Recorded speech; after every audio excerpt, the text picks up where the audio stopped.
So what is up, guys? You got your boy Stingren here today, and today is a very exciting day for me. Today is the day we showcase Jihl Nabaat. Now, if you guys don't know, depending on when this video comes out, I don't know if my summons go first or this goes first. I'm uploading both at the same time. But Jihl Nabaat is here, and she's my second most wanted character, and I'm so excited I was actually able to pull her within the limited resources that I did have. I just basically saved up for the entirety of the month, and I was like, alright, cool. We did get a couple good missions for tickets and stuff, so that was really helpful in me getting a lot of her stuff. I did unfortunately have to pity the EX, but that was just it. Only the EX. Which is funny, by the way. When was the last time we ever had the pity an EX weapon? Let me know in the comment section, by the way. But, well, let me know if you had the pity EX weapon in the FRBT era. If you're global, that still kind of applies, but let me know. I would love to hear if you guys ever had to pity an EX weapon of all things.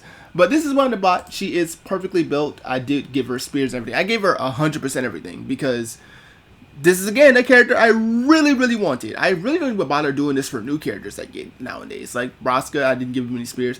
I was like, whatever, you know, but she had to get 100%. She had to get maxed out everything. And I'm glad she's sword because, well, I would have had to break down one of my ultimate weapons for her if she was like a whip or dagger like Reno is. But she's sword, so that works for me. So that's amazing. Anyways, let's start talking about Nabaat. So again, information is still fairly new, but it is for the most part translated. So I might miss a few things here and there, bear with me. Also, there might be some lag because BlueStacks doesn't work as well on my PC, so please understand. But anyway, let's talk about Nabaat.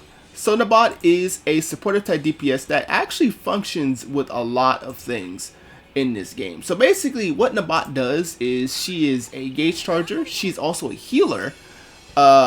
She's a healer in the sense of like characters like like Leon, for example. She only heals when she wants to get to a certain percent, which is the key there. However, her EX is actually a unique heal.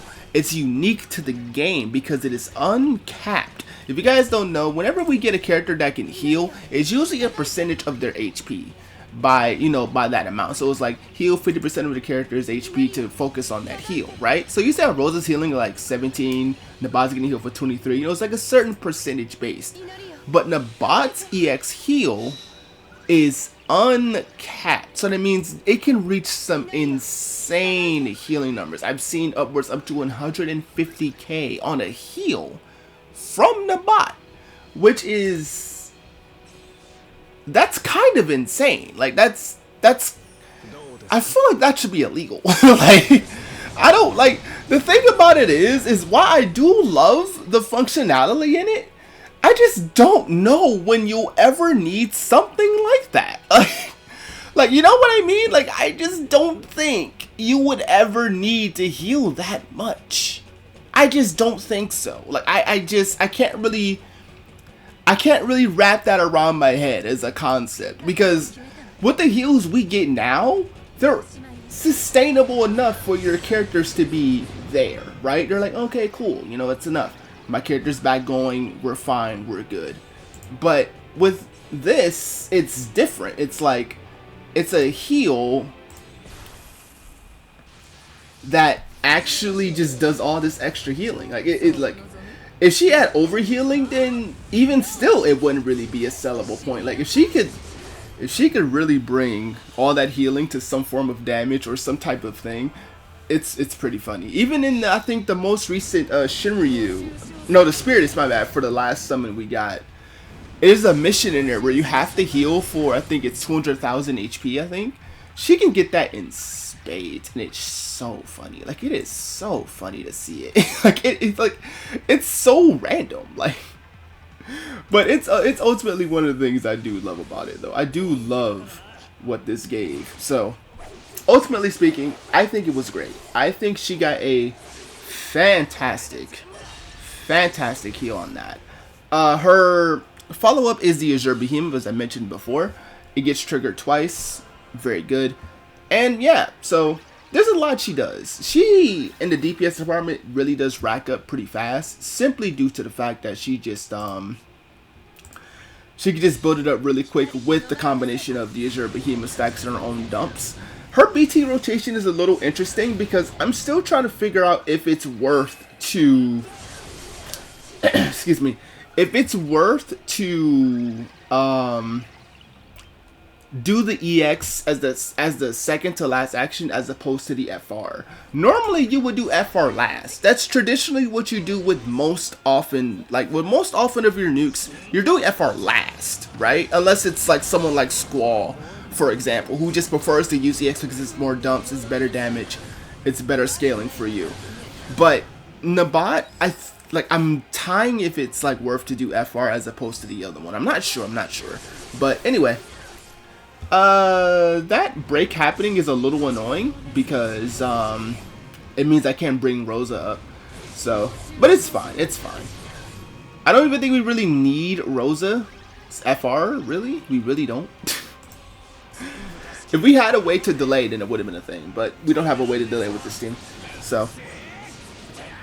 But as long as we're able to get both Noctis and Cloud's FRs off, I mean, that's a Cloud, Nabaat and Noctis's FRs off, we should be good. We do have Rosa with the buff there. It's there for her, but if she's not able to do anything, that's completely fine. We can technically even maybe stall out a turn by using normal Nabaat to bring her up if we really wanted to. But even then, it's still a little bit of a loss because, yeah. Actually, it's not really a loss now that I think about it, because if I bring her up, Nabaat should still have the LD buff from what's her name, so that could be fine. Actually, now that I think about it, it's gonna be fine. But anyway, let's go ahead and do this one more time.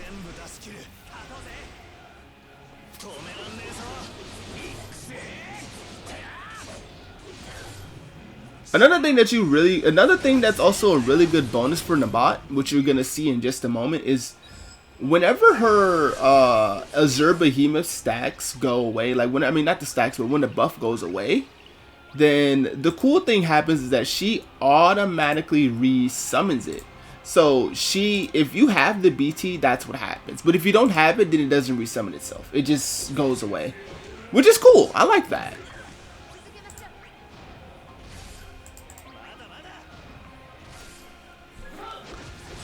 If you're wondering why we're focused on the lightning, because we have to maintain Noctis's buff in the correct way. So normally we would just be obviously beating down the behemoth, but so let me see. We still have 2 turns left with the buff, which is fine. We'll go ahead and LD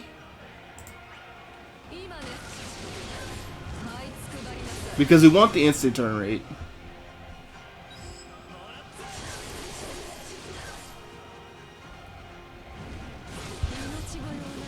We could have got Rosa in, but I mean, it doesn't really matter now at this point. It doesn't matter. We don't really necessarily have to bring her in because the bosses don't have a lot of HP in this regard.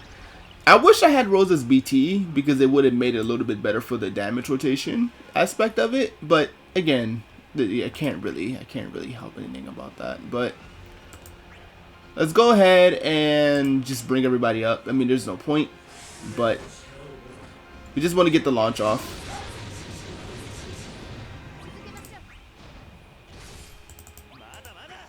Rosa, of course, going to give us that Brave healing, which is good. Rosa herself actually is a really good DPS nowadays, so that's a thing. But again, we break the wrong target. The minute I pick the other target, it's fine. Again, it doesn't really matter anymore at this point. We can just go ahead and go straight for the nuke because we're right at 7 turns. So what we can do now is just simply go for a rotation. Typically, what I like to do is I love to do this first. I like to do it this way, simply because I just want to get the skills down. You don't have to S2 because, again, it's a non-damaging skill, but yeah.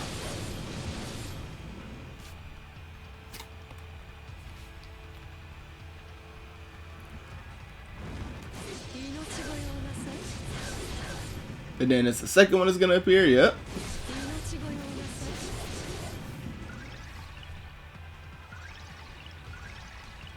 And then we basically just go for the EX here. We go for it here because that's going to give us an additional percent. As I said before, whenever the behemoth leaves, which is what's about to happen, when it leaves, when BT is active, it comes right back. Which is really good because, I mean, it saves you from having to use an S2, which is great. I like that altogether. Like, being able to save yourself from using a move is always really good. But as you can see, also giving you an additional 30% there, which is, of course, very good for a gauge building. Well, percent building, my bad. Not gauge building, but FR bonus building, my bad. But anyway. Let's see what I want to do. I'm just going to LD because I want to get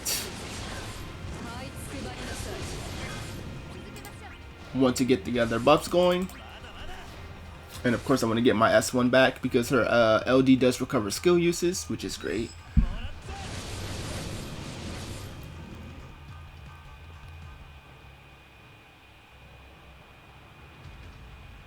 Also, I mean, I do love the song choice, Test of the Sea, but it doesn't add the final version of the song where, like, you know, like the little ending part of it, which is kind of the part I love the most. I mean, it's a minor complaint. It's really not something I'm like bent out of shape over. But anyway, boom, I'm gonna do that, get some good damage in.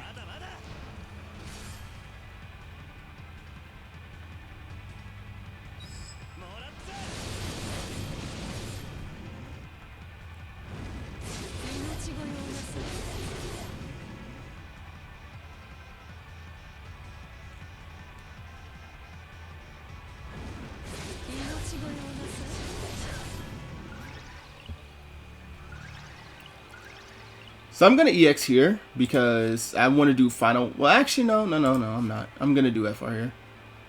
I'm on last turn of my buff. Yeah, I'll do EX because it's 7 dumps, which is immediately better than the FR, and I want to get as much damage as I can. You can't really see the healing. That's the thing. You can't really see the healing. I hate because the angle doesn't show it up as well, but man, you just have to believe me when I say that heal's insane. And she automatically resummons it regardless here, and the reason why she's going to bring it back is because it was still under her BT phase. She just won't get the double follow-up, I don't believe. And it got killed by the follow-up, which is actually pretty insane. But I believe... Yep, it still gets the double, never mind. It gets the double follow-up because it brought it back from the BT, but yep, I was right, my bad. Anyway, let's go ahead and just FR here. We should be at max percent for 999, which is great.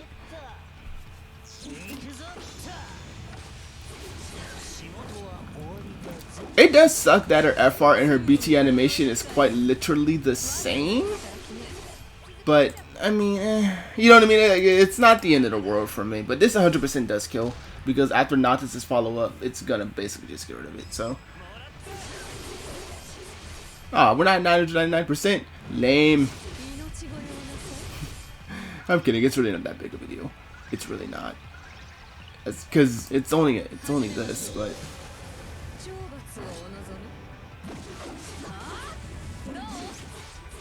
It's funny because she's doing this on lightning, like, because, you know, but 282 mil, not bad damage I put, because she's a support type DPS out there. But yeah, that's our Nabaat showcase. Wow, we got max score.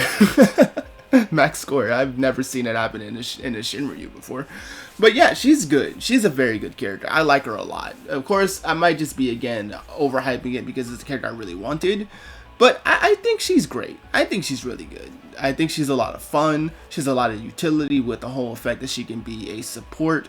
She has the healing, of course. Again, you have to take my word for it. The EXE was very insane. I wish it could be shown. It might have been better just to do the last summon Shinryu because there's an actual mission that wants you to heal. And her EX would have been a prime example of something that you could use to heal with. But, yeah, anyway. It's been your boy, Jesse. See you guys next time. Peace.